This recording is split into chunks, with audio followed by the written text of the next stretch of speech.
Let's get started on this. We're going to talk about supercharging your sales success with a combination of AI and sales skills. And I want to start with this quote, specifically came from a US publication.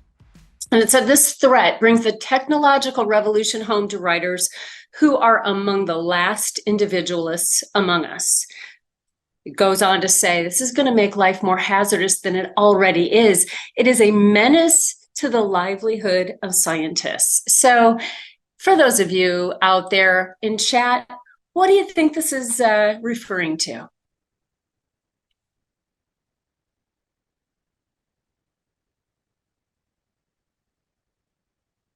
Yeah, a lot of people saying AI.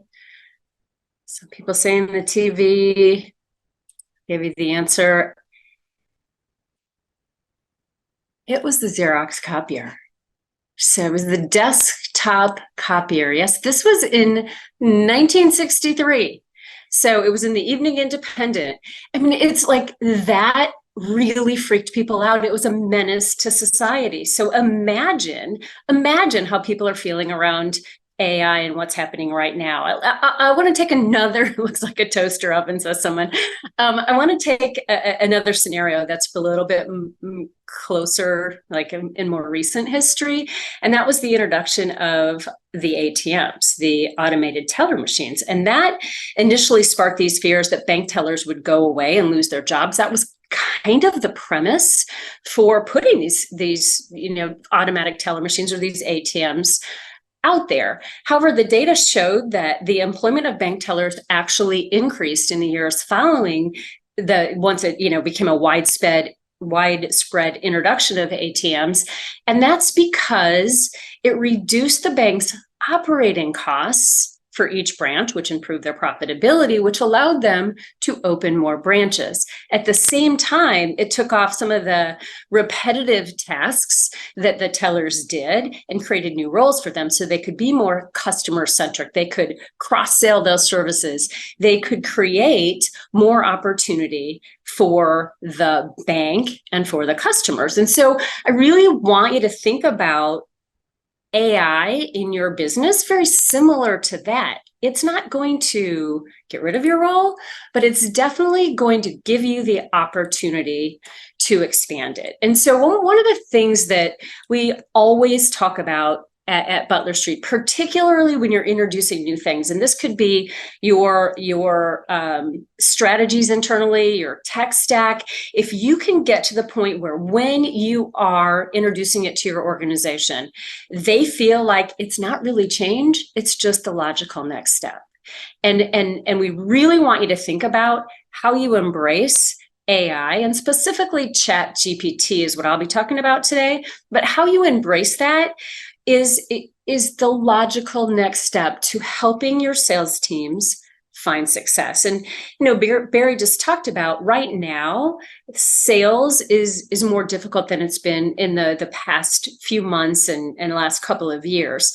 And I know everybody on the line also understands that recruiting is sales. So I'd like you to think about it in a more expanded way. I am going to use the term sales as we go through this. And so when we talk about how to leverage Chat GPT, it will help your sales strategy if you think of it as your sales assistant. So think of it, as your own personal assistant. It's not possessing human-like qualities. It doesn't have consciousness. It can occasionally create biased responses. So you really have to manage it, and it cannot replace the human expertise. And if you're a sales leader on the line, it's really your job to make sure that AI does not become your sales force. It really has to augment your sales force. And so we're going to talk about some areas of opportunity to employ this. And so this is not a comprehensive list, but it's certainly a very real list of things that salespeople can improve their skills if they use ChatGPT to augment it. So scripts, their outreach or their touch plan, how you qualify leads, what you're doing with CRM, how you use proposals or respond to proposals, certainly negotiation and objection handling and call planning. And those are the basic skills that if you can get really good at, you're going to continue to find success. So some of the biggest reasons sales professionals struggle is they don't have enough time, right? There's just not enough time to do all the things they need to do, or they don't necessarily know what to say. Maybe they do know what to say on that first touch, but then after that, they don't. They feel like they're just saying the same thing over and over again.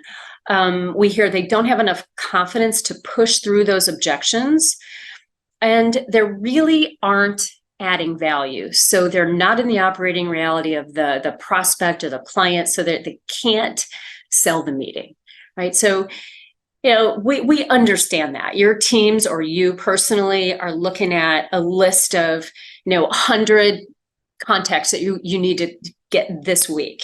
And you're thinking about emails and LinkedIn messages and social media and touch points, everything. And that's important. And you have to add value at each one of those tasks.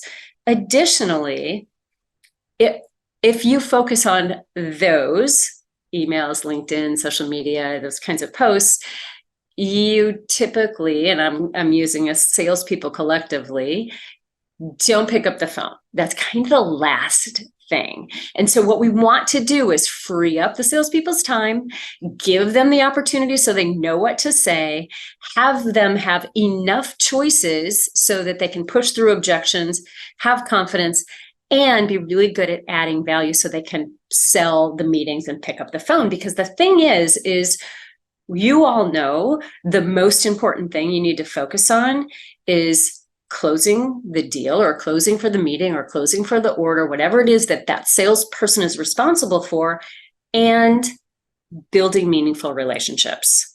So that's how we're going to talk through what this can help.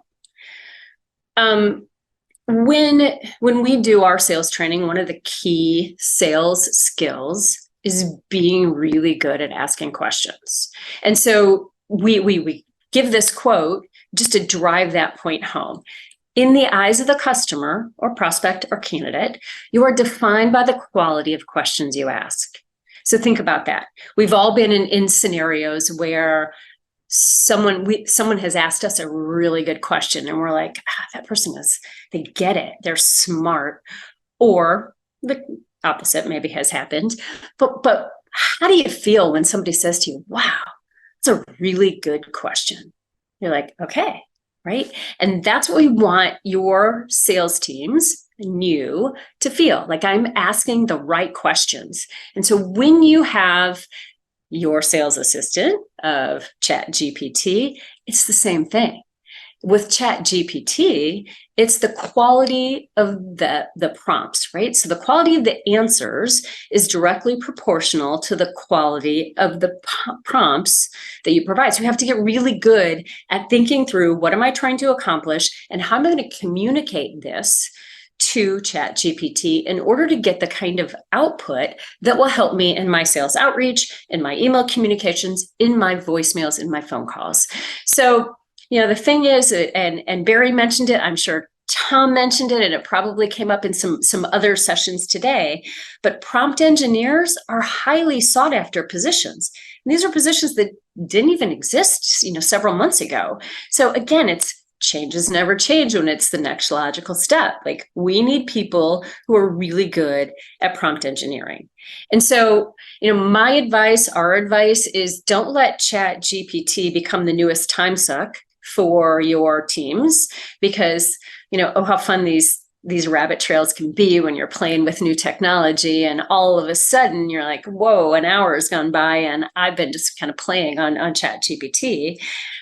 And also, don't lock it down. Don't be like, okay, team, nobody uses this. We'll let you know what to say, because you need to have your teams understand the technology, and they have to have some practice time. So one of the things that we've done as an organization is we've spent hundreds of man hours learning how to navigate this tool and what works and what doesn't. And we've done that so that you don't have to. So if we can cut the learning curve by investing in your team's professional development in this area, I mean, we are running workshops specifically for sales and staffing, but there are a vast amount of resources out there. So have a strategy of how you're going to approach utilizing ChatGPT so that not everybody is reinventing the wheel.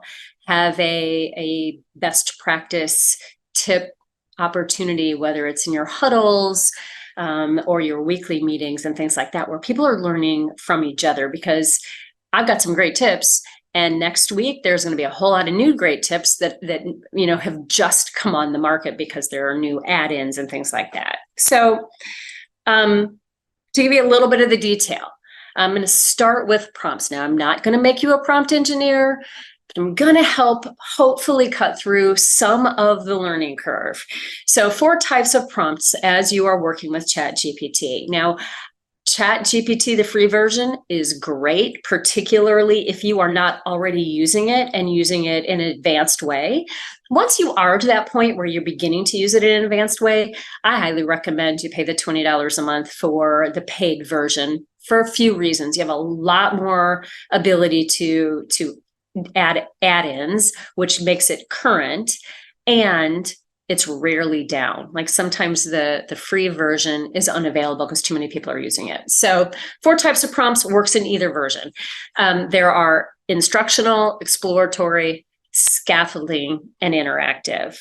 And so we'll start with instructional. That's probably what most everyone does when they first start using this tool. And they think of it like, hey, Siri, or hey, Alexa, or hey, Google, right? It's just, tell me something, give me the answer to this.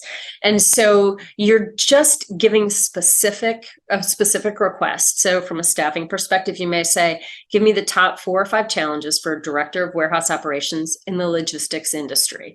Now, if you Googled that, you would get a lot of articles you could read, which is a step in the right direction. ChatGPT, though, is going to bullet point for you. It's going to give you the top 4 or 5 challenges. And depending on how you ask, they're going to get you some really good detail. So that's what's the beauty of this, is it cuts down that research time even faster. Or if you're not even sure what prompt you should ask it to give you some prompts. That's a really good takeaway. Now, again, it's not always perfect, but it's learning. So it's giving you, prompts that other people have used, and it's learning from your prompts as well. So whenever you're kind of stuck, you can ask it to give you some prompts. And, you could just say, hey, create an email to a customer apologizing for poor service. And what you will get is a very generic email.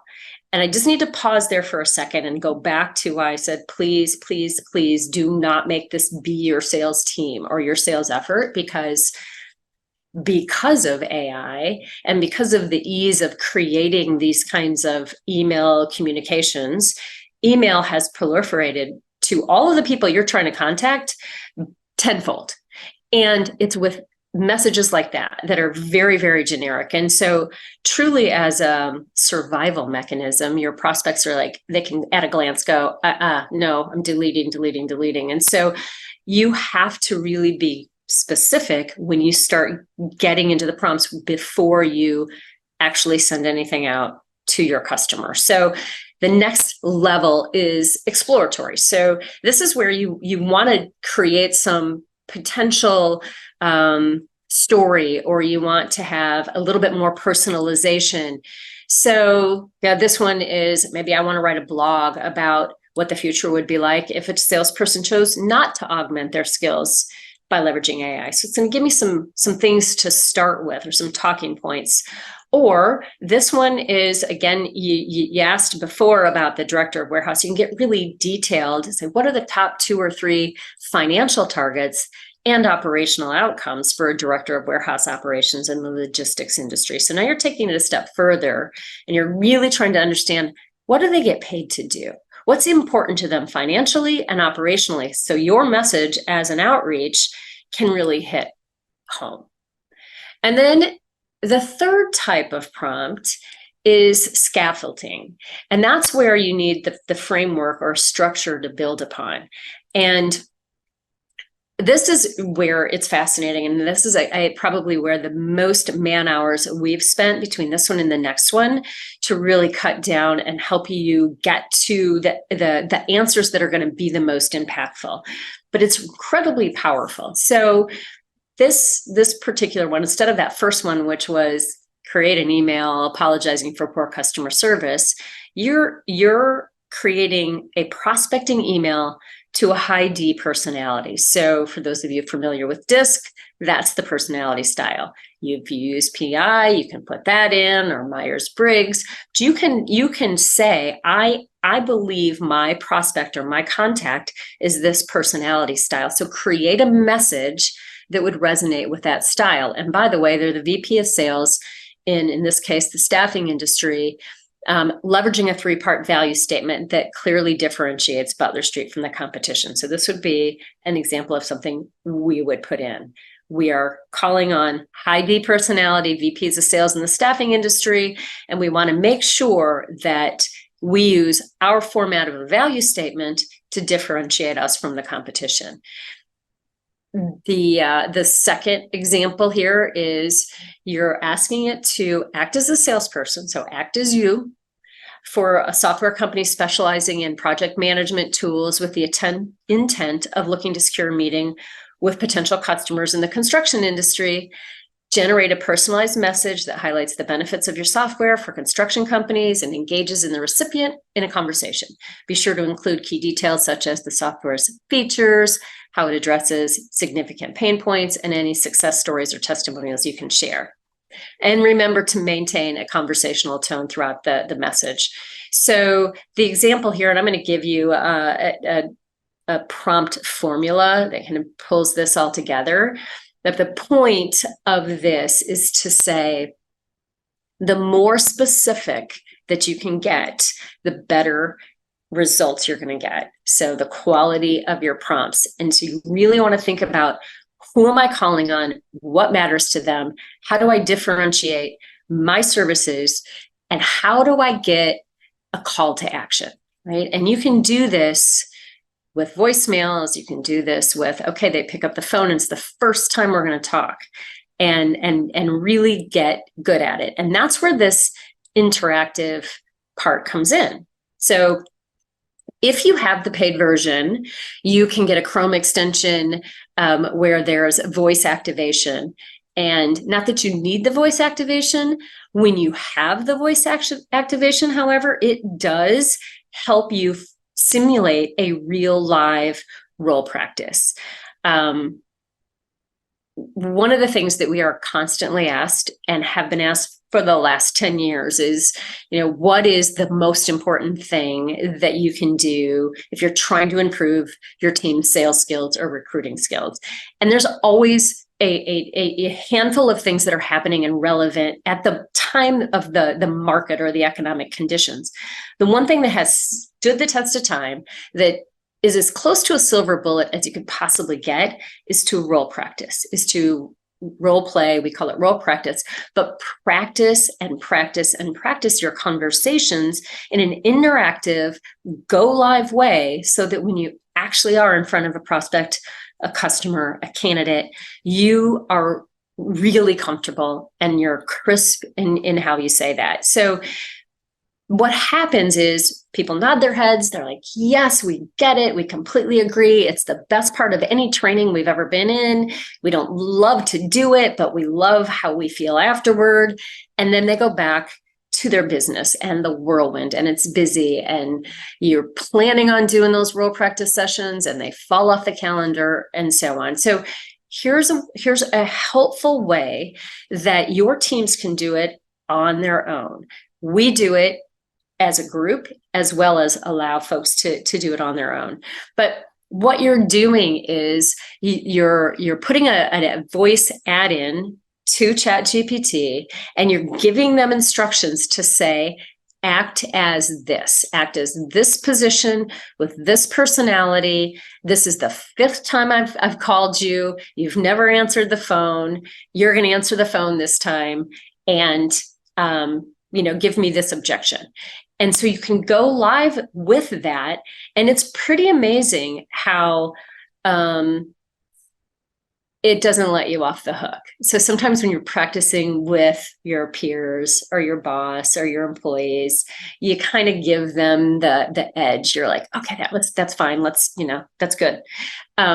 This doesn't, because there's no human element. It is going to tell you exactly what it thinks based on what you gave it. So it's a fun way to try to sell that meeting, sell that opportunity, advance the sale, and practice that, particularly when you have something really important. So you can put all the facts in and you can say, this is what I how they feel.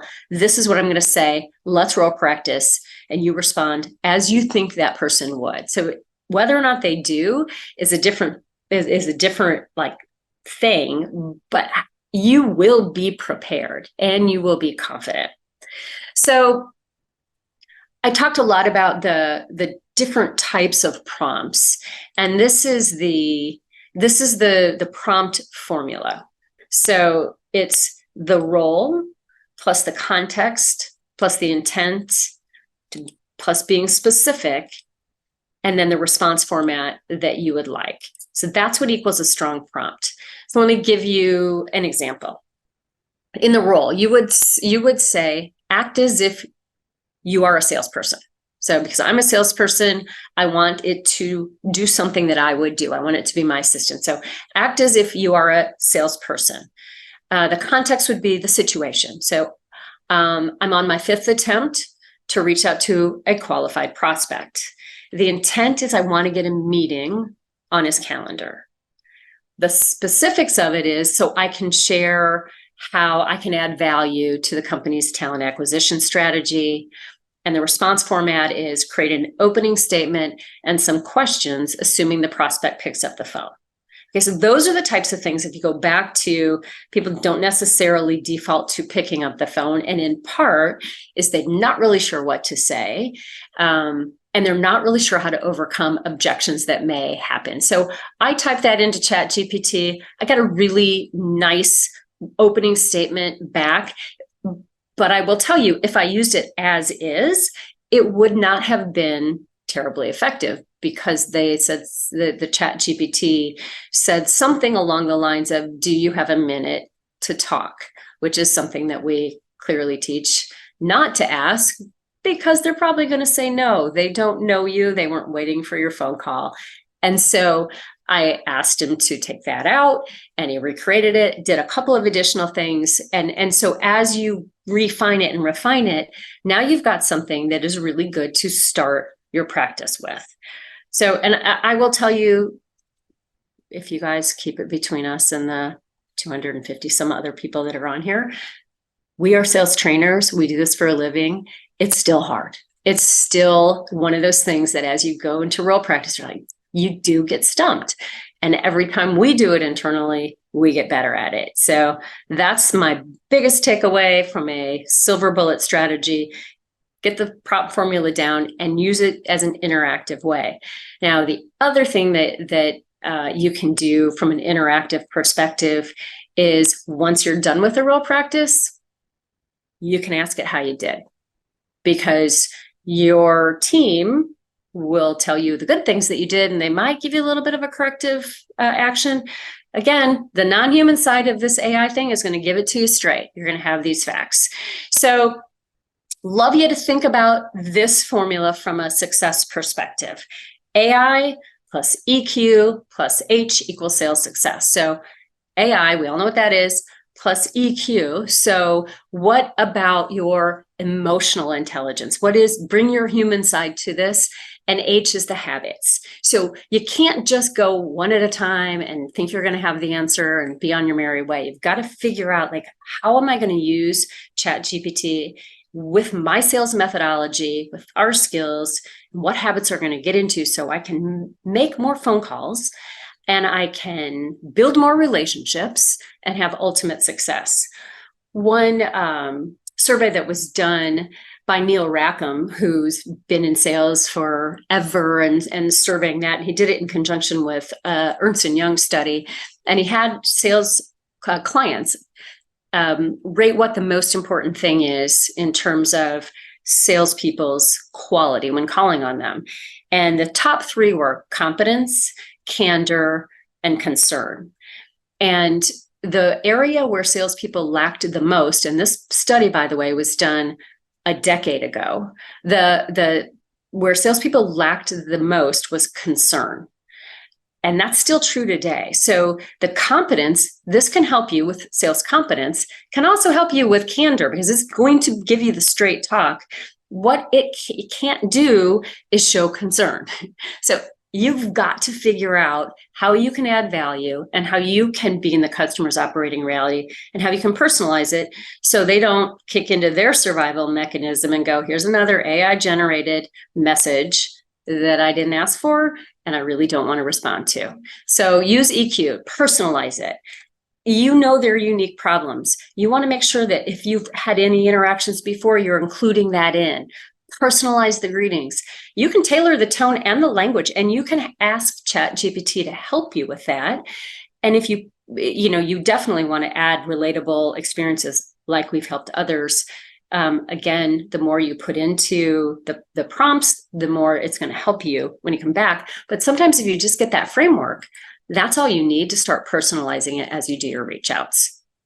So incorporate empathy, address their pain points, and really demonstrate you genuinely care about their success. So this kind of, breaks it down here. AI is going to give you the analytical advantage. It's going to help with the time. It's going to give you some touch plans and some things to think about so you have the confidence and you're not saying the same things over and over again. And it's going to free up your time so that you can actually use your human side. You can use the EQ to connect on a deeper level.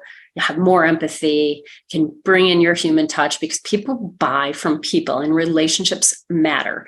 And all of that is going to be really powerful if you have disciplined habits. If you don't, it's, the focus will not be there.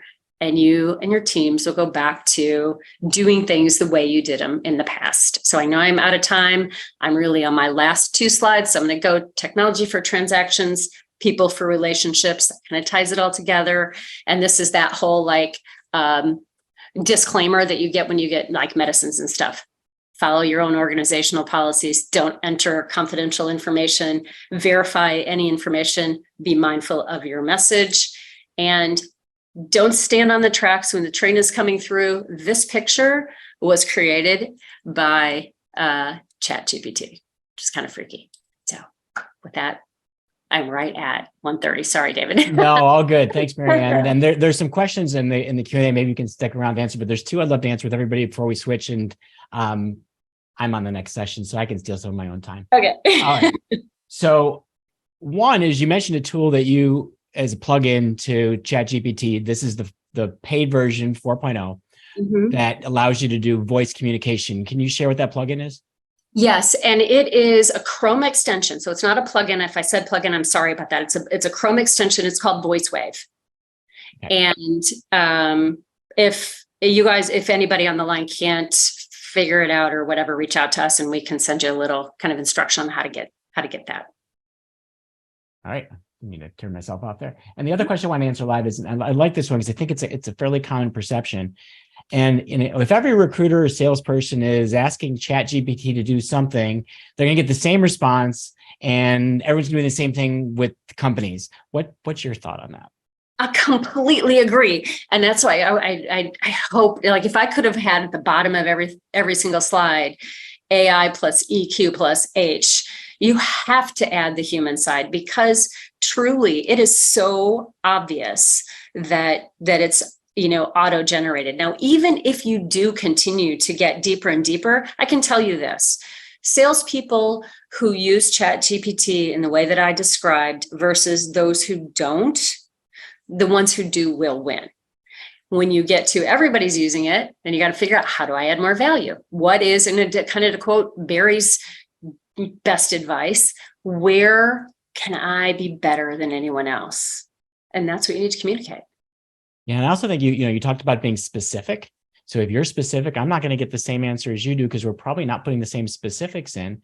And the other thing is these large language models are continuing to learn. So if you put the question in and it gives you an answer, and then a week later, I put the question in, I'm not going to get the same answer. It's learned something in the last week that changes its response. Maybe that gives me an advantage over you, or maybe it started hallucinating. We don't know whose answer is better. Again, the reason for habits. It cannot be a one and done. Oh, I got this. Did it last month. Yeah. Well, Marianne, thank you so much. This has been fantastic.